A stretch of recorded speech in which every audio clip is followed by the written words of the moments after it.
spring and summer knits. There's the hazard of Sweet Georgia Brown in the background. She tends to try to steal the show.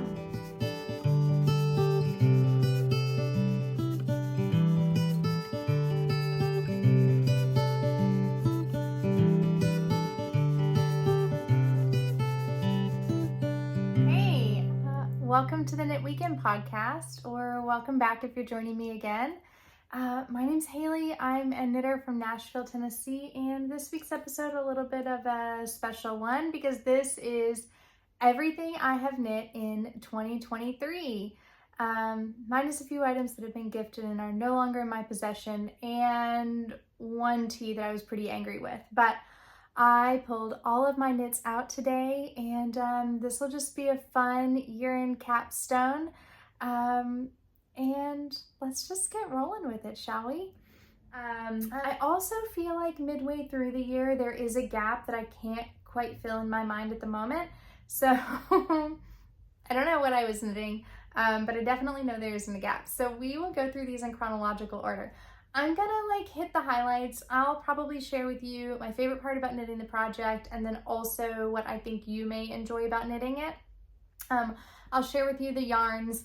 You can find more details on almost all of these projects in previous episodes and also on my Ravelry, so you can check those things out there. But the other option is, and what I would love for you to do, because I'm confident I am not going to answer all of your questions about these projects, I'm confident I'm going to leave something out. So if you have a question, please leave it for me down in the comments so that I can answer that for you. And also just remind myself. It's really hard to sit here and film and not forget something. In fact, this is my second shot at this video because I don't know. It's kind of hard to look back at a year's worth of your makes all together. And if you haven't done it, stack your knits up that you have knit this year and just look at those and then give yourself a pat on the back because you did a great job this year. Yes, you did a great job. Anyway, let's jump in to where I started in January. I think this was 2nd or 3rd of 2023, and this was a New Year cast on with my friend Kat. We decided to go for some all over cable projects, and boy, did I. This is the Year Sweater by Aegyoknit. You will find an episode all about this project kind of back at the beginning of my podcast, and I went through it in some pretty good detail. But for now, I will just share with you the highlights. This is knit in Hejlholt's Old Spindery in their craft yarn, which is an Aran weight yarn. And guys, I have to tell you, I love this yarn. I think it's one of my favorite yarns that I've ever knit with. So this sweater is knit with a little bit of an interesting construction. So if you like interesting construction, you might like this one. So long as you don't hate cables, because then you wouldn't like it. But if you really love cables and you love an interesting construction, give this one a go. It is knit sideways from cuff to cuff. This does mean that it's a project that you have to think through. You have to really use your brain on it. You have to put it down for an evening and walk away for a day and come back to it. But it is a tour de force and quite a masterpiece. I am so glad to have accomplished this one. I wanted to be more proficient in cables, and this one definitely broke me. The other thing, not broke me, taught me, broke me in, taught me. The other thing is that it is seamed on the side. So this was my first time to seam anything, and I think I did a pretty good job. And to boot, it is a stair-step seam. So that was, seaming in the deep end with cables and a stair-step seam. After finishing up the Euro sweater, though, I was ready for a bit of a brain break. I am not gonna lie. While I'm glad that I did it, you can't knit a project like that one every time. And I also was looking forward to a trip that we had coming up. And I knew that I wanted something that could be like an easy layering piece, a slipover, something just to keep the back of my neck warm, and that I could pack around easily with me throughout the trip. So I found the Ample Slipover. This is by Wieseknit. This is knit in the recommended yarn, which is Filcolana Indiecita and Filcolana Alva. which are both alpaca. One is lace weight, one is fingering weight. I chose the color Dijon. A couple fun details on this one because you've not seen this one before. This was prior to the podcast. So my favorite details on this one, the shoulder construction was really fun. And it is increased on both the right side and the wrong side, which I was skeptical of, but I think created a really nice finish. And then also the angled armholes, which because it's a paid for pattern, I'm not necessarily going to tell you how these are created, but if you just can kind of notice, they are slanted, which I thought was very clever. So if you are looking for an easy layering piece, I think you might really like this one. Nothing too overly complicated about it, but maybe a couple new techniques just depending on your experience level. I did stick with kind of the wardrobe staple knit on the next project as well.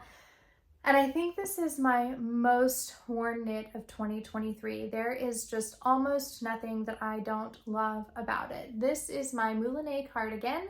You have seen this in an earlier episode. This is by Lene Holmes or Lene. And it is just a stockinette cardigan. I have knit mine in a farm yarn from a local farm here near my home in Tennessee. And has a really lovely kind of tailored shoulder construction. I don't know how well you're gonna see that due to either focus issues, which we all know I have, or the yarn not really showing up. But it is a lovely tailored shoulder construction, and then also it was my first time working a vertical button band. This looks like a double knit button band. In fact, in the episode I think I said that it was, but it's actually not. It is a 1x1 rib, but it is a little bit of an interesting pickup on the button band. I loved knitting this button band. I love that, well, I don't know that I love knitting the button band, it took ages, but I love the finish of the button band on this cardigan. So if you're looking for something that is just a wonderful wardrobe staple cardigan, the Mouline cardigan is definitely one that I would recommend to you. I am thinking for 2024, I may knit this again, but as a V-neck pullover, because I think the fit is really lovely. And again, I'm just obsessed with that shoulder construction. The next sweater that I will share with you is one that was not for me. In fact, I pulled this out of my husband's closet this morning. This is his forever sweater. Just kidding, it just took me forever. But this is the basic Raglan by Locitelli. I think it is actually a free pattern. It was a collaboration with Madeline Tosh.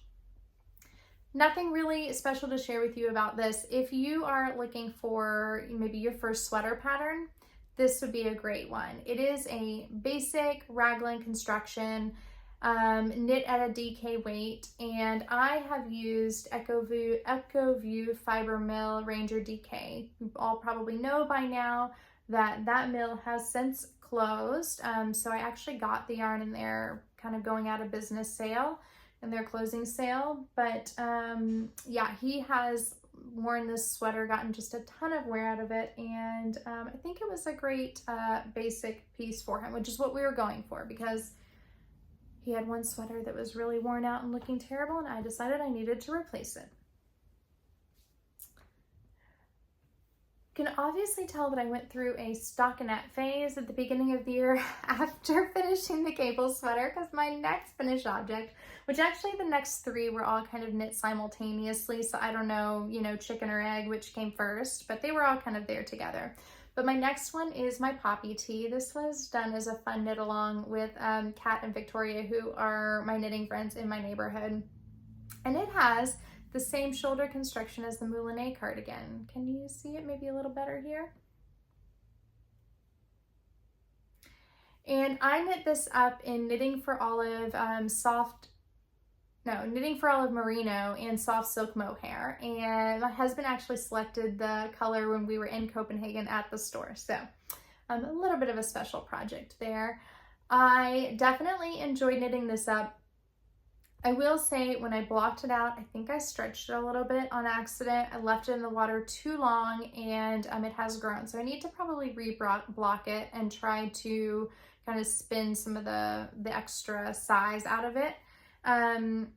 I think you would really like this if you are just wanting like a nice transitional spring tee. This being knit in Mohair and Merino is not something that I would wear in the summer.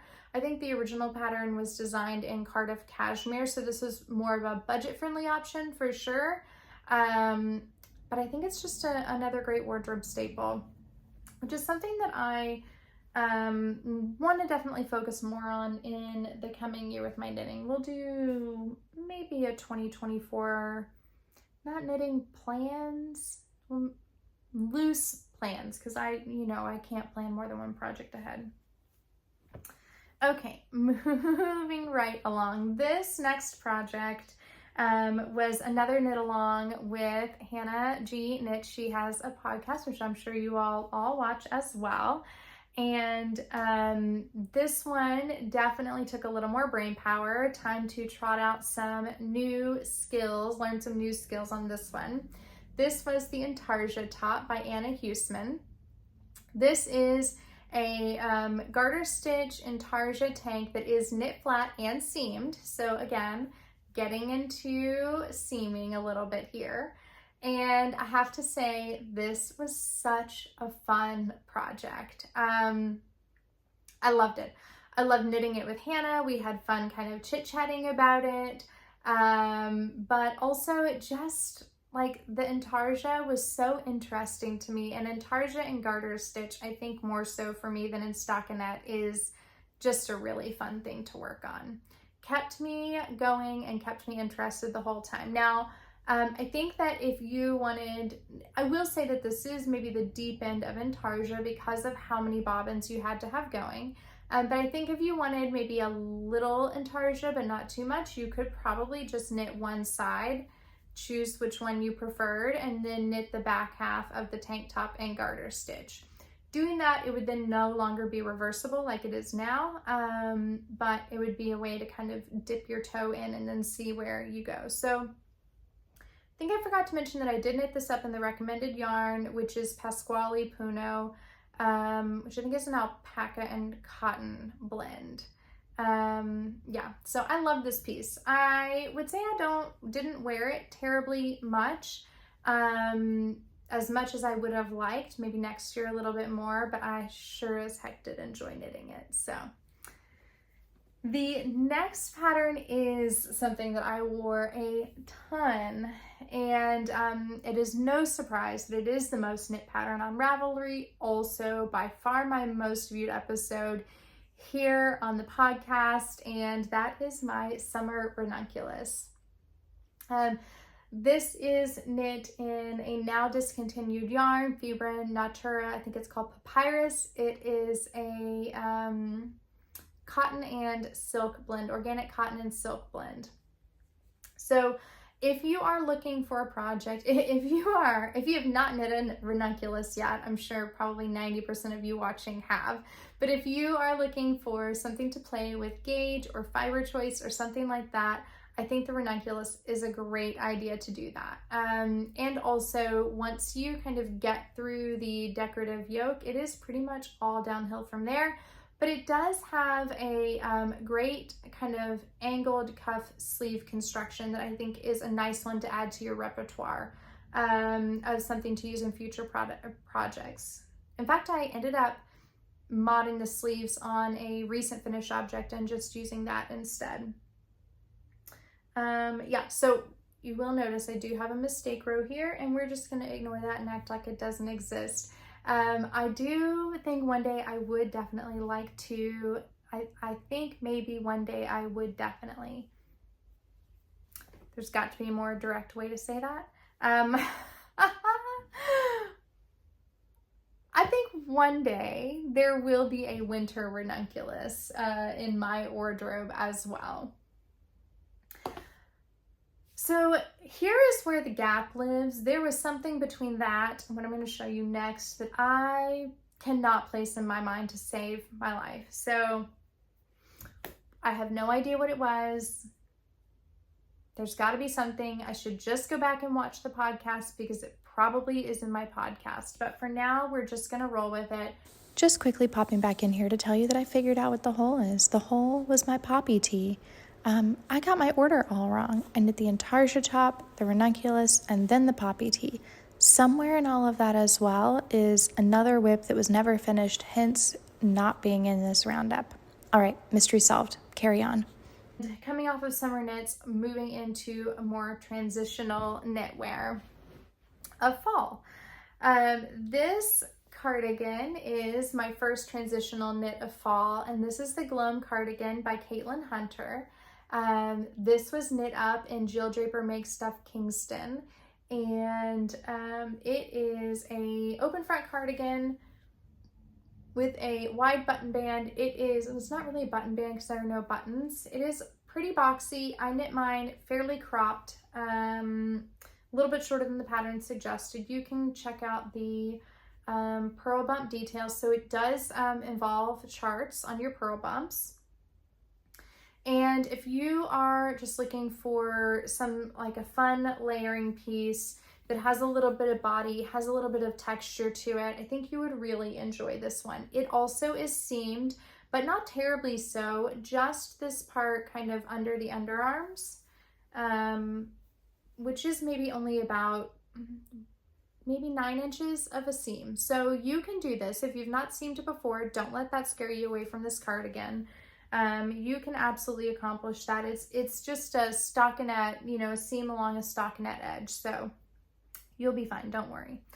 Yeah. And I intended to take this one to Rhinebeck with me, but it ended up being chillier, and so I did not take it. But there's always maybe next year. Speaking of transitional knitwear, I did want to make sure that I got another vest in before the end of the year, before we headed into winter knits. And I chose the Moby Slipover by Petite Knit. So that's the second Petite Knit project of the episode. And this I have knit up in the Hillsbog Tinda, which was the original yarn that the project is knit in. I really think this is a great beginner cable and chart project because there really only is one major cable section and the rest is a faux cable texture. The one downside, sorry.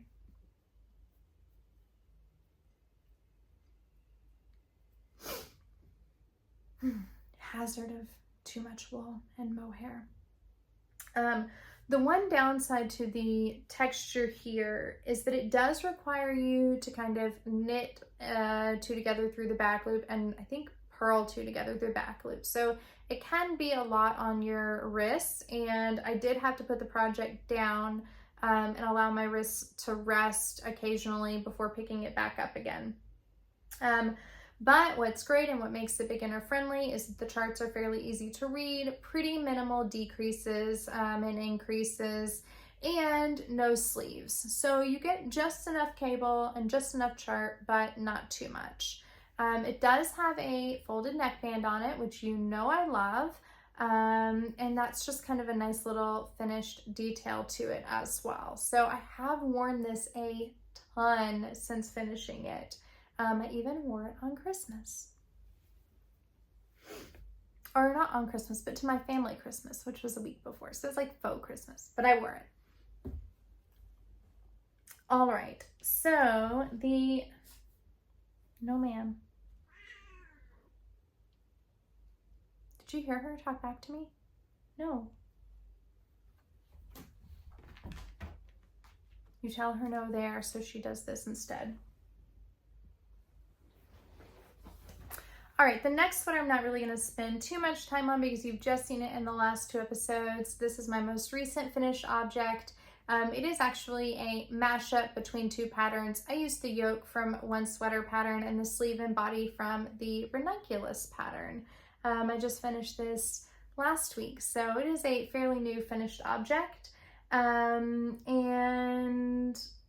yeah, again, like on the Ranunculus, I for some reason have a real struggle with yarn over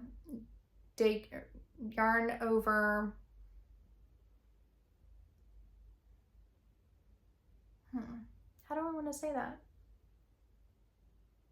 A struggle to line up my yarn overs. Let me just put it that way. If there's a detail and it requires a lot of yarn overs and they need to be in a certain line or pattern, I really struggle to get those to line up properly. So it tends to involve a lot of frogging.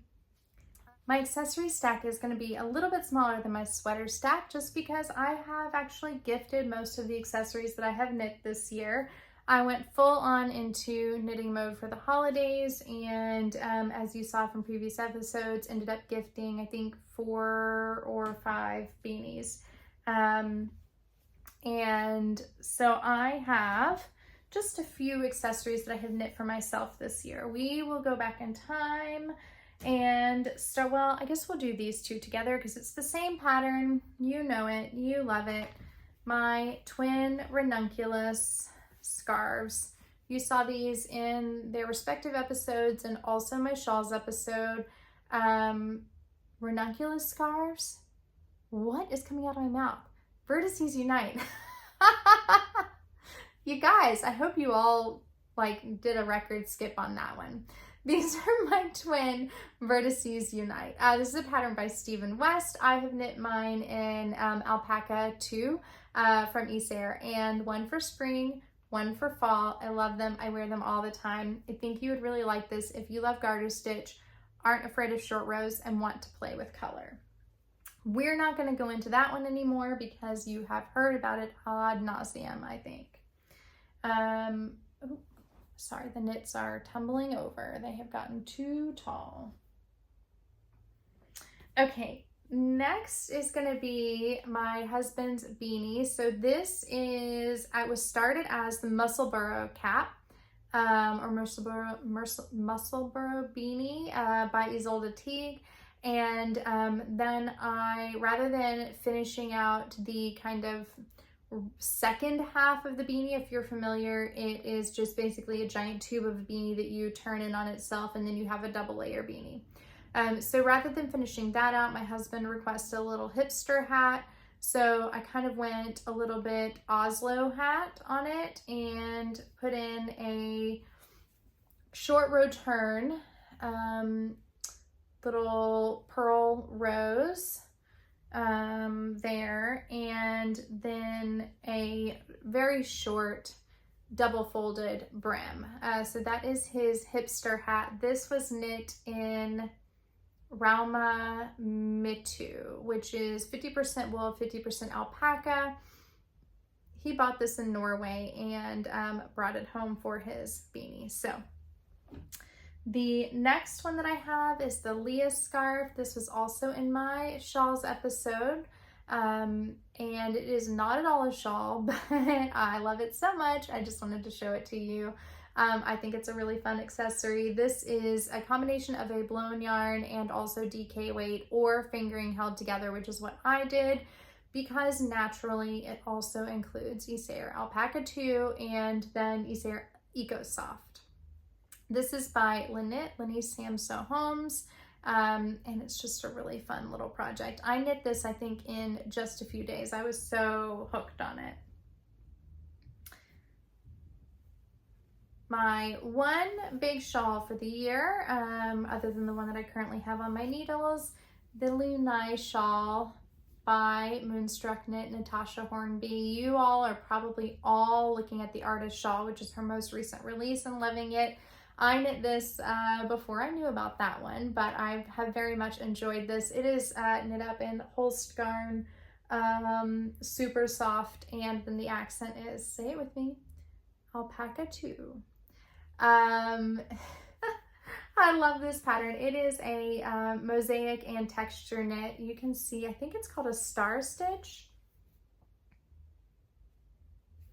It's just a really, really lovely shawl. So, final knit that I'm going to share with you, and I still have not clipped off the one tail that's hanging off. Yes, I have been wearing them with the one little tail hanging out, and that's just going to be okay. The final knit that I'm going to share with you are my cross-knitted mittens. These were a recent test knit from Trine Annalie, and I have knit them up in Corey worsted by La Bien-Aimée in the color Rust. Great pattern, highly recommend it. They're also very warm because of the layer of slip stitches. And yeah, that really kind of brings us to the end of the knits from 2023. I can't believe it's that time. We're done. The year is over. We are headed into 2024, and I can't wait to kind of touch base with you then. If you would kind of like to know what's on my mind for 2024, leave me a comment below. I'm toying with the idea of doing a knitting plans video, but the problem with my knitting plans are they never work out the way I intend them to. So maybe it's going to be more like knitting goals or objectives or what I want to do with my knitting in 2024, as opposed to necessarily the patterns that I plan to knit. But I hope you've enjoyed this recap.